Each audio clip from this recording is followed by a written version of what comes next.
శాస్త్రాల ప్రకారం గురువులు ఎన్ని రకాలు? అష్టవిధ గురువులు అంటే ఎవరు? గురువులు ఎన్ని రకాలు? వేమన శతకం ప్రకారం కాదు గురువు గుణింతము చెప్ప శాస్త్ర పాఠములు చదివి చెప్ప ముక్తి మార్గమునకు దారిచూపు మూలము గురువురా విశ్వదాభిరామ వినురవేమ. దీని ప్రకారము ఆధ్యాత్మిక సాధనకు, ముక్తి మార్గానికి మరియు మోక్షమునకు దారి చూపించేటటువంటి గురువే ఉత్తమ గురువు. ఇలా మోక్ష మార్గాన్ని జగత్తుకు అందించటం చేత శంకర భగవత్సాదులవారు అనగా ఆది శంకరాచార్యులవారు జగద్గురువు అని చిలకమర్తి తెలిపారు.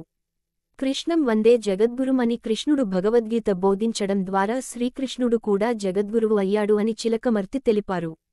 సనాతన ధర్మం ప్రకారం ప్రతి మానవుడికి తన జీవితములో అష్టవిధ గురువులు, 8 రకాల గురువులు ఉంటారని తెలిపారు. అష్టవిధ గురువులలో కారణ గురువులను పొందడం, కారణ గురువును పట్టుకోవడం మరియు ఆయన ద్వారా విద్యను పొంది ప్రకృతి మాయ అనేటువంటి వాటిని తొలగించుకుని ముక్తి మార్గంలోకి ప్రవేశించి మోక్షమును పొందువాడు ధన్యుడు అని ఆధ్యాత్మికవేత్త చిలకమర్తి తెలిపారు. అష్టవిధ గురువులు ఈ విధముగా ఉన్నారు. 1. బోధక గురువు. వేదాంత శాస్త్రముల ఎందలి శబ్దార్థములను మాత్రము చక్కగా బోధించు గురువు బోధక గురువు. 2. వేదక గురువు. వేదాంత శాస్త్రముల ఎందలి శబ్దార్థములు చక్కగా బోధించు తత్వమును దర్శింపజేయువాడు వేదక గురువు. 3. నిషిద్ధ గురువు. వశ్యము, ఆకర్షణము మొదలగు మంత్రముల చేత ఇహలోకమందును పరలోకమందును సుఖదుఃఖముల నిచ్చువాడు నిషిద్ధ గురువు. 4. కామ్యక గురువు.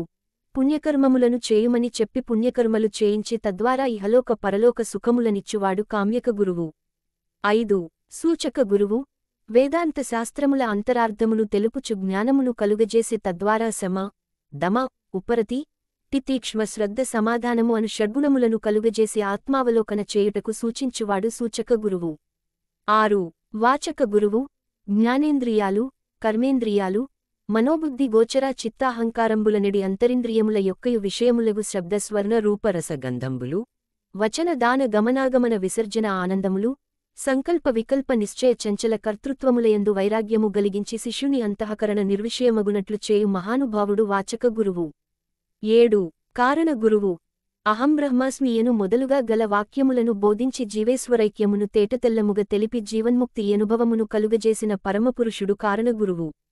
8. విహిత గురువు. శిష్యునికి గల సకల సంశయములను నివృత్తి చేసి ఆ సచ్చిష్యుని ఏమాత్రము సందేహము లేనివానిగా చేసి తద్వారా విదేహమూర్తి కైవల్యము నిచ్చునట్టివాడు విహిత గురువు. వానినే సాక్షాత్తు పరమశివుడనియు చెప్పనగును. అట్టివాని వర్ణించుట కాదిశేషునికైన నలవిగాదు.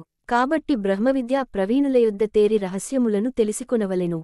కుమ్మరవాడు ఎంతటి తెలివిగలవాడైనను సాధనములైన దండము, చక్రము, మృత్తికయు లేక కుండలు చేయలేనట్లు ఎంత సూక్ష్మబుద్ధి గలవానికిని సాధన చతుష్టయ సంపత్తి లేక బ్రహ్మజ్ఞానము కలుగనేరదు.